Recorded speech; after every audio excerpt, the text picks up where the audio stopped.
अपन ने कल कौन सी पढ़ी थी, है याद है कुछ? तत्व शक्ति और अतत्व शक्ति। ऐसा लगता है तत्व जो जीवादि जो 7 तत्व हैं ऐसा ये तत्व शक्ति होगी। ये नहीं, तद्भवन रूपा तत्व शक्ति। क्या कह रहे कि आत्मा में जितने वो द्रव्य है, गुण हैं, अनंत पर्याय हैं, उन रूप होने की शक्ति आत्मा में है और उस शक्ति का नाम है तत्व शक्ति। बोलो, उन्हें रूप जिस रूप है उस रूप होने की शक्ति है। और अतत्व शक्ति कहते हैं कि जो पर पदार्थ हैं उनके द्रव्य गुण पर्याय हैं, उन रूप नहीं होने की शक्ति आत्मा में है और उसका नाम है अतत्व शक्ति। अब वो जिस रूप है वो उस रूप हो रहा है, जिस रूप में नहीं है उस रूप नहीं हो रहा है। वो सब तत्व शक्ति और अतत्व शक्ति के काम हैं, इसमें कोई क्या कर सकता है? क्या? और फिर वो अनादिकाल से नक्की है, अनंत काल तक की एक एक बात की कौन सा पदार्थ किस रूप होने के योग्य है, किस समय किस रूप होने के योग्य है, सब कुछ नक्की है और उसके हिसाब से होगा। उसमें कोई परिवर्तन कहीं किसी तरह से नहीं किया जा सकता है। और फिर भी वो शक्ति है, बस खत्म। इस शक्ति कैसे लगाएं? तो हम लगा लो कि दुनिया की कोई ताकत उसमें परिवर्तन नहीं कर सकती, ऐसी शक्ति आत्मा में है। क्यों? हर लोग तो बिगाड़ना चाहते हैं ना कि वो काम नहीं हो, लेकिन कैसे हो सकता है? ये मोक्ष के मार्ग के संदर्भ में बहुत विकल्प आता है। कल मेरे 2 प्रवचन के बाद में भी मेरे को इन प्रश्नों के जवाब देने पड़े कि मोक्ष की बात, मोक्ष की बात, मोक्ष की बात, मोक्ष की तो कामना होनी चाहिए ना। है मोक्ष की बस कामना, आता ना एक छंद भी आता है। क्या है बोलो?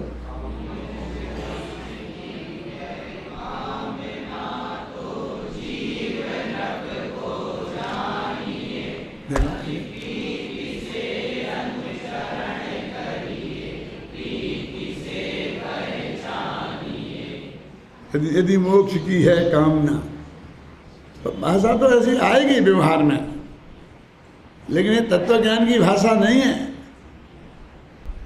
ख्याल में आई ना? वो तो कहते उसमें कुछ होगा ही नहीं। तो मैंने अंत में फिर वही हथियार लगाया कि ठीक है, कि क्या चाहते हो तुम? कि हमें मोक्ष जल्दी हो जाए, माने जब होना है उससे जरा जल्दी हो जाए। क्या मतलब है? जब होना है वो तो हो गई, ये तो अपने आपने मान ली। हम जो कुछ भी प्रयत्न करना चाहते हैं, पुरुषार्थ करना चाहते हैं, हम पुरुषार्थ नहीं करें तो इसीलिए तो करेंगे ना कि वो थोड़ी जल्दी हो जाए। कदाचित ऐसी मान ली किसी, तो क्या होगा फिर कि जब मोक्ष जो है 1000 वर्ष बाद आना था, अब वो आज आ जाएगा।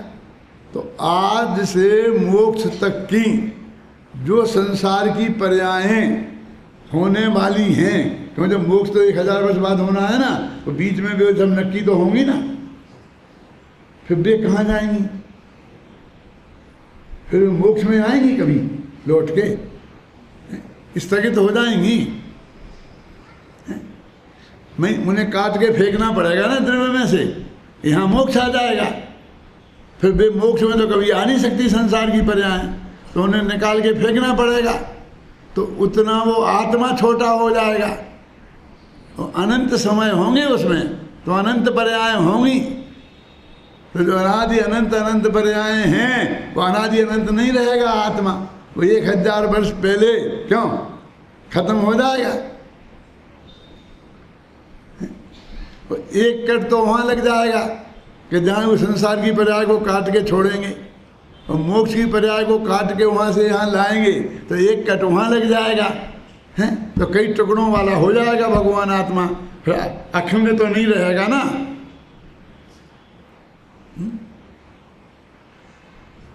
कभी आपको ऐसा विकल्प आता है कि दिल्ली को उठा के जयपुर में ले आओ, वो जयपुर को उठा के दिल्ली में ले जाओ, क्योंकि दिल्ली जब पाकिस्तान के पास हो जाती है तो राजधानी में खतरा नहीं होना चाहिए। तो कोई दिल्ली से राजधानी हटाकर तो कहीं भी ले जा सकता है, मोहम्मद तुगलक जैसी क्या, लेकिन वो दिल्ली को नहीं ले जा सकता। वहाँ दिल्ली का जो स्थान है वो दिल्ली में ही रहेगा, नाम बदल सकते हो आप, उसका नाम कुछ भी रख सकते हो हैं। अब अपने छोटे से गांव में भी आप एक बॉम्बे बाजार बना सकते हो, है ना। खंडवा में रेलवे स्टेशन से उतरो तो सीधा बॉम्बे बाजार। हम क्या बॉम्बे से तो हम बैठे ही थे, शाम को बैठे थे और सुबह फिर बॉम्बे बाजार में आ गए। नाम रख सकते हो आप, लेकिन उस स्थान, जैसे उस स्थान का परिवर्तन संभव नहीं है, ऐसे ही क्षेत्र का परिवर्तन संभव नहीं है, ऐसे ही काल का परिवर्तन भी संभव नहीं है। तो क्या करना चाहते हो, क्या का पुरुषार्थ तुम करना चाहते हो? मोक्ष जल्दी ना आएगा नहीं, संसार की विपर्याएं वहां से हटेंगी नहीं, तो उन्हें हटा नहीं सकते। ये राग देश खत्म कर दें, कुछ नहीं कर सकते हो। गुरुदेव की भाषा में जवाब दूं कि जो राग पैदा हो गया उसे तो खत्म करोगे क्या, वो तो पैदा ही हो गया और अगले समय वो अपने आप ही अभिभाव अभाव शक्ति आएगी कि वो अगले समय में पर्याय गारंटी से अपने आप ही खत्म होने वाली है। और जो पैदा नहीं हुआ उसको क्या नाश करोगे?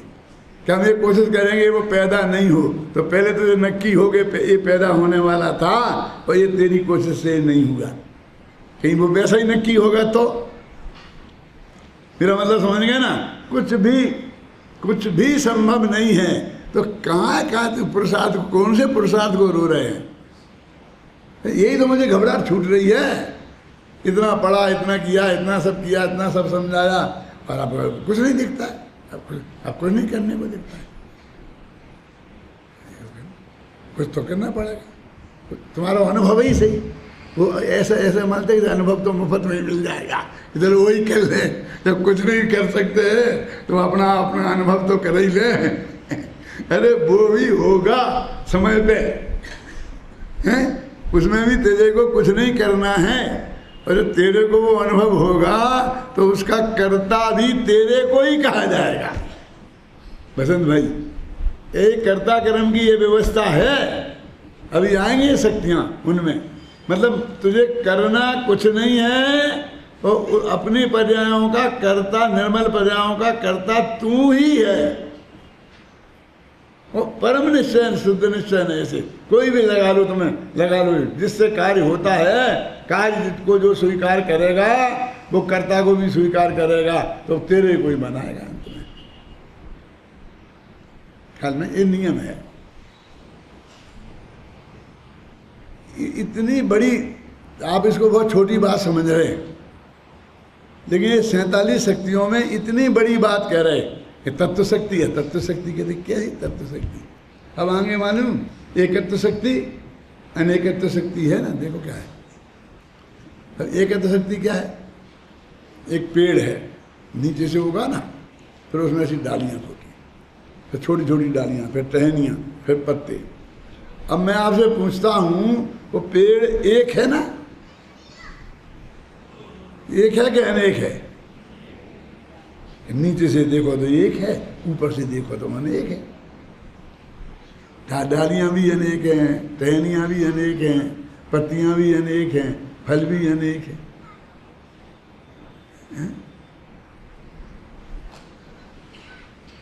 कैसे है ये कि एकत्व शक्ति हो अनेकत्व शक्ति है? कि क्या कह रहे कि भगवान आत्मा में अनंत गुण पर्याय हैं, समझे ना। वो अनंत होने पर भी ये अनंत में व्याप्त है ये आत्मा। हाँ जी सुनना, इसमें लिखा है, यही लिखा जो मैं बोल रहा हूं, इसमें व्याप्त है वो आत्मा। इतनी चीजों में व्याप्त होकर के अनंत में भी उसने अपने एकत्व को नहीं छोड़ा, वो अनंत नहीं हो गया। वो एक ही रहा। अनंत गुण पर्याय में व्याप्त होकर के भी वो भगवान आत्मा एक ही है, वो एक यूनिट है। जीवों की जब गिनती होगी तो उसमें एक ही का नंबर आएगा, अनंत नहीं आएंगे। इसका नाम क्या है? एकत्व शक्ति। ऐसी शक्ति है उसमें कि घबराने की कोई जरूरत नहीं है। अनंत में जान दो और जितने में जाना है जान दो, वो एकत्व नहीं टूटेगा। अब वो कहते एकत्व नहीं टूटेगा, और वो एकत्व नहीं टूट कर भी वो अनंत गुण पर्यायों में व्याप्त हो जाएगा। इस तरह उसका अनेकत्व भी नहीं टूटेगा। क्या? एकत्व भी नहीं टूटेगा, अनेकत्व भी नहीं टूटेगा, दोनों चीजें कायम रहेंगी। ऐसी शक्ति है, क्योंकि एकत्व शक्ति है और अनेकत्व शक्ति है। देखो फिर तो तुम्हारे पास मेरे समय सार का जो किताब है उसमें 616 पेज है, और इसका बताऊं तो इसका भी बता देता हूँ। क्या है इसमें? 720 देख लो भैया।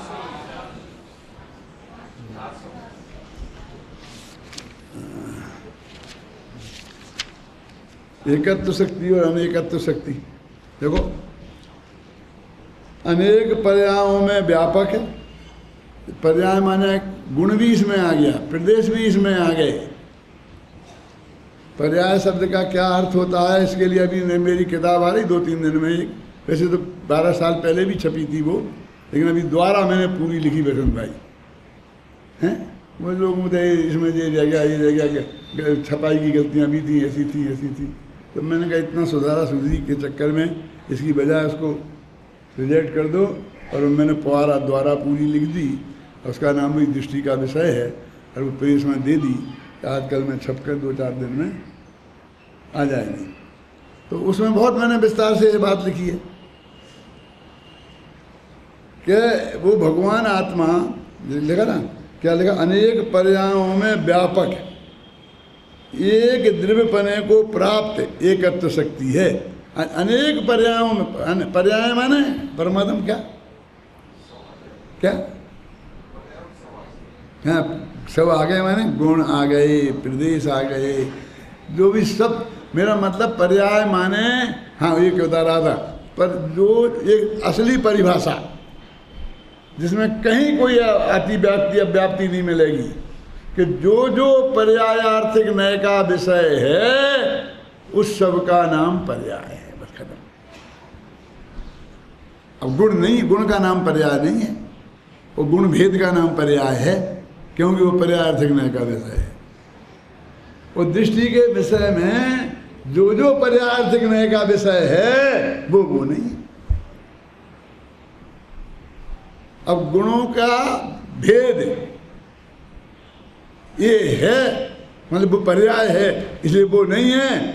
और गुणों का अभेद, जिसे शास्त्रीय भाषा में बोलते अनुश्रुति से रचित, क्या पर्यायों के संदर्भ में बोलते हैं प्रवाह, क्षेत्र के संबंध में बोलते हैं विस्तार। समझ में आया क्या नहीं आया? अनुश्रुति से रचित विस्तार और अनुश्रुति से रचित प्रवाह है। अब गुणों में और भी विचित्र हालत है, क्योंकि प्रदेशों में तो ऐसा फैलाव है, असंख्य प्रदेश ऐसे फैल जाते हैं ना, और पर्यायों में ऐसा फैलाव है। अब गुणों में क्या है? गुण तो अनंत ही गुण एक ही जगह अनादि से हैं। वो आत्मा में संकोच विस्तार शक्ति है ना, उसके हिसाब से फैलेगा तो गुण भी सब में फैल जाएंगे, सकेगा तो गुण भी सकुच जाएंगे। गुणों में एक एक गुण का अलग अलग नाम है और अलग अलग काम है, और प्रदेशों में असंख्य प्रदेश हैं, लेकिन उनके अलग अलग नाम नहीं हैं और उनके काम भी अलग अलग नहीं है। ऐसा विचित्र हिसाब किताब है। इनमें एक अनुश्रुति से रचित प्रवाह है उत्तम जन जी पर्यायों में, और क्षेत्र में प्रदेशों में अनुश्रुति से रचित विस्तार है, और गुणों में वो गुणों में वही एक का दूसरे में रूप है। गुरुदेव ने 47 शक्तियों में गुरुदेव ने बताया ना, अपन ने पहले अच्छी तरह समझा ना, उसको व्याप्त कहते हैं कि वो एक दूसरे में व्याप्त हैं, वे गुण एक दूसरे में व्याप्त हैं, वे पर्यायों में व्याप्त हैं। तो एक हो गया अनुश्रुति से रचित प्रवाह, एक अनुचित श्रुति से रचित विस्तार, और एक दूसरे का रूप है। एक दूसरे रूप नहीं है, पर एक दूसरे का रूप एक दूसरे में है। इस तरह ये बंधे हुए हैं। जरा समझना, जरा ये द्रव्य का स्वरूप क्या है, बबलू जो ध्यान से देना। द्रव्य, क्षेत्र, काल और भाव, 4 चीजें हैं। तो द्रव्य हो ही गया वस्तु। अब क्षेत्र माने असंख्य प्रदेश। अब असंख्य प्रदेश बहुत मजबूती से जुड़े हुए हैं और अलग अलग भी हैं। अलग अलग हैं सकेतन जी, लेकिन अलग अलग किए नहीं जा सकते। तो काहे के अलग अलग हैं जब किया नहीं जा सकते, कि जाने जा सकते हैं। देखो, आत्मा के असंख्य प्रदेश हैं, उन्हें अलग अलग किया जा सकता है?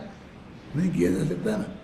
लेकिन यदि जो अलग अलग नहीं होते तो असंख्य हैं, ये शब्द कहाँ से आते?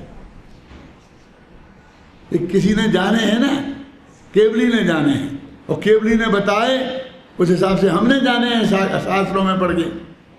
तो किए नहीं जा सकते और हैं। तो उसमें माला का उदाहरण दिया है? तो मैंने उस माला को थोड़ा बदला है। क्या बदला है तो वही समझाने के लिए कि ये माला है ना, तो अपन ऐसी माला ऐसी होती है ना। कोई माला यहाँ नहीं है, नहीं मैं बताता। है कोई माला आपके पास? अरे यार, लोगों के गले में इतनी डालते हो। कोई भी माला हो?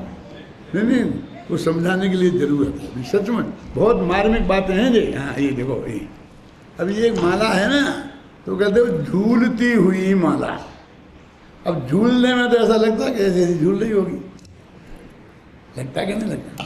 अब हमारी भाषा कितनी कमजोर है, लेकिन वो ऐसी नहीं झूल रही उत्तम दिन जी, ये ऐसी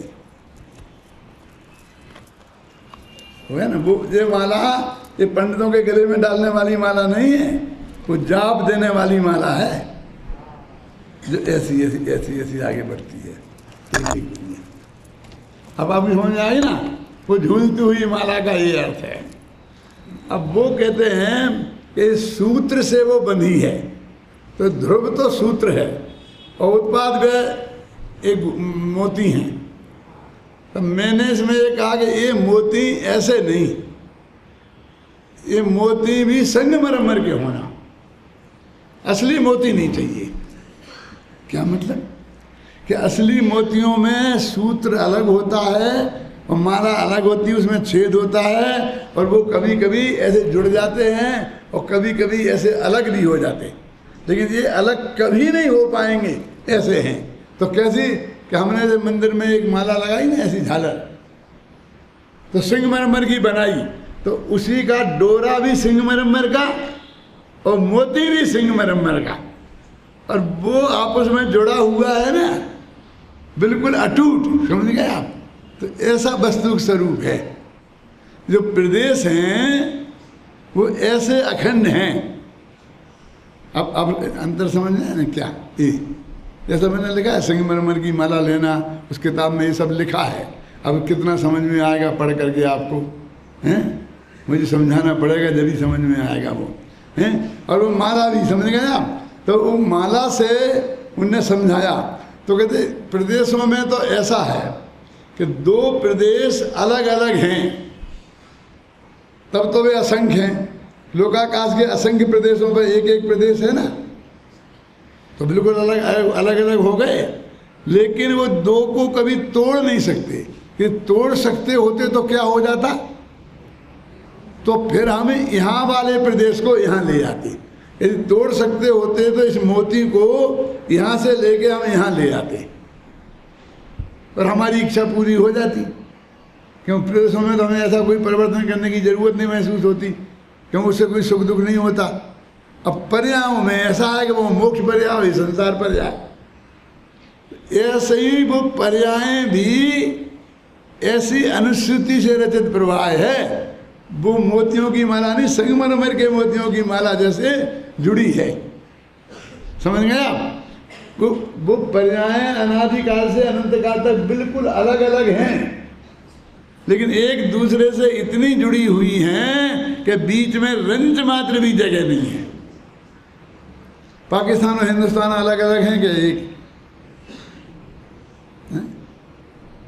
क्या बात करते हो? बिल्कुल अलग अलग है। चलो बताओ मुझे कहाँ है? हमें तो बिल्कुल जुड़े ही दिखते हैं। ये पाकिस्तान है, ये हिंदुस्तान है, यहाँ हमें कहीं जोड़ दिखता ही नहीं है। अखंड है क्या नहीं? ऐसे ही दो प्रदेशों के बीच में, दो पर्यायों के बीच में और दो गुणों के बीच में ऐसी अखंडता है। पर्यायों प्रदेशों की समझ में आ गई, अब पर्यायों की कि अनादिकाल से अनंत काल तक जितने भी तीन काल के समय हैं उनमें आत्मा की एक एक पर्याय एक में जुड़ी हुई है। और वो जो तीन काल के समय हैं वे भी अखंड रूप से जुड़े हुए हैं, उनको भी काटा नहीं जा सकता। और उनमें हमारा एक एक पर्याय वो भी अखंड रूप से जुड़ी हुई है, उन्हें भी नहीं काटा जा सकता है। जैसे प्रदेशों को नहीं काटा जा सकता है, ऐसी पर्यायों को नहीं काटा जा सकता। इसलिए प्रवचन सार की टीका में 99 गाथा के आसपास उन्होंने प्रदेशों के आधार पर पर्यायों को समझाया है।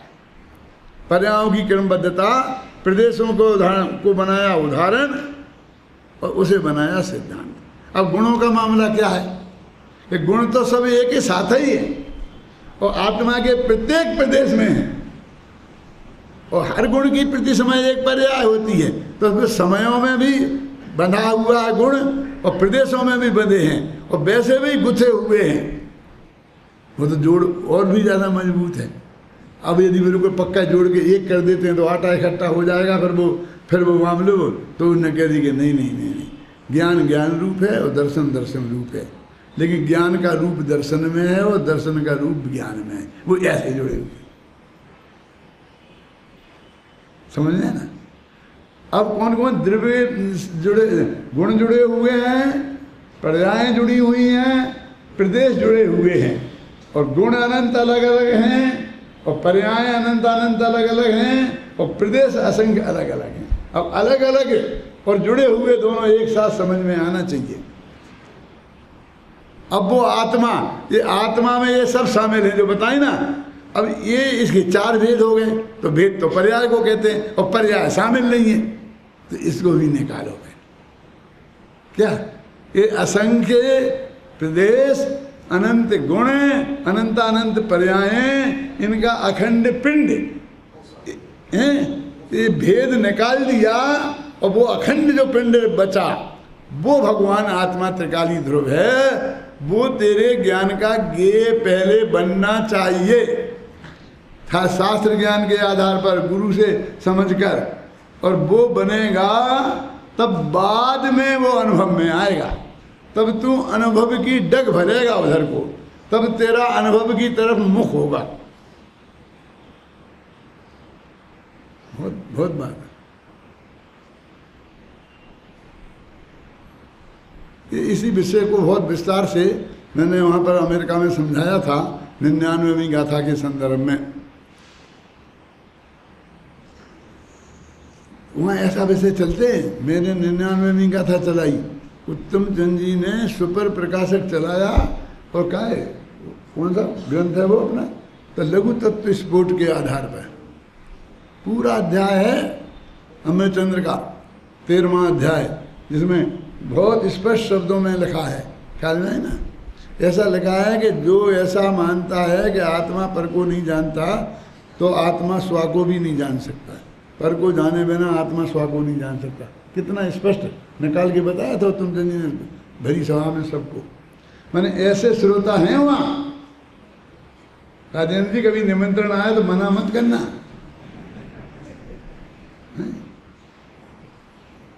आजकल वीजा बहुत मुश्किल हो गया है ना, इसलिए मैं तो कहता हूँ जिसको भी जो जा सकता है जाए, बुलाओ बुलाओ, जितने लोगों को जा सकते हैं जाएं, शुरू हो जाएं।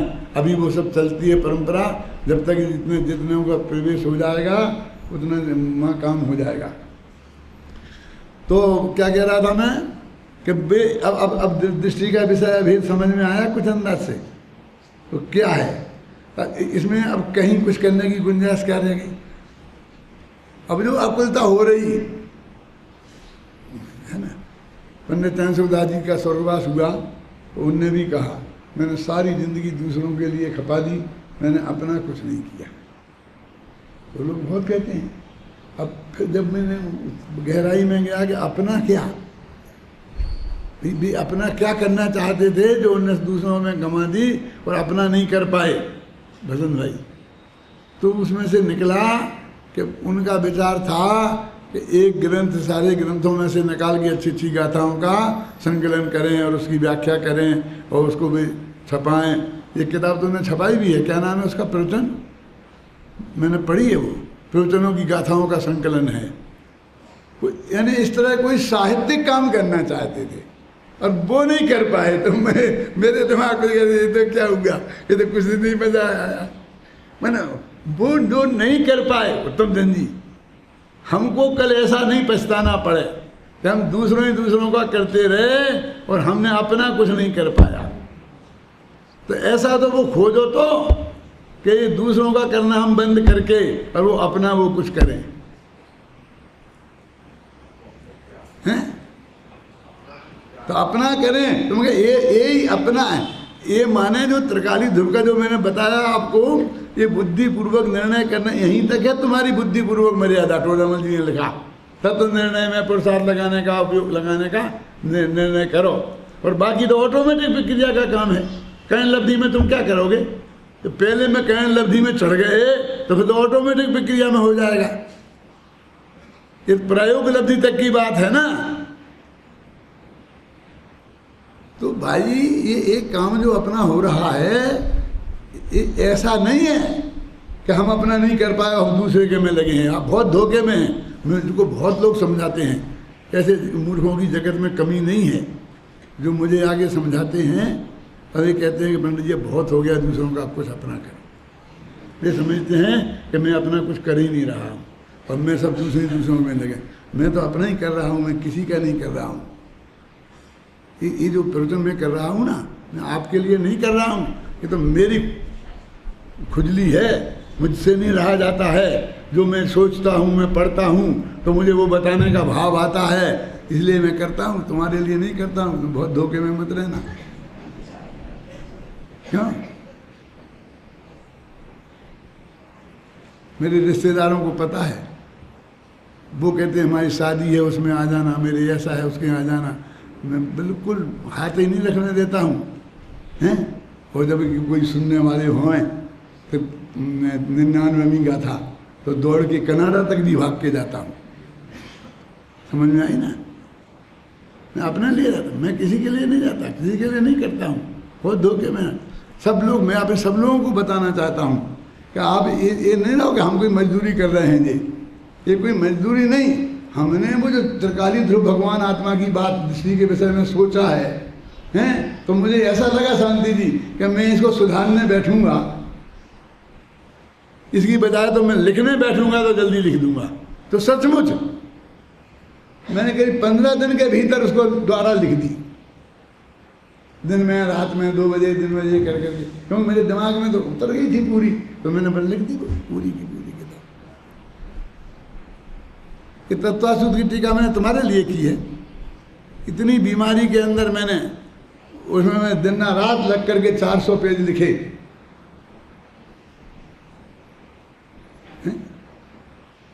जिसमें जैसे हाथ उठाना भारी था, बोलता था, बुला के लिखता था, करता था, ये करता था, दिन में रात में सब में बुला के हम करके करता क्या। तो ये क्या है कि अब हमने अपना नहीं कर पाया, अपना नहीं कर पाया। तो नक्की तो करो क्या करना है तुम्हें अपना।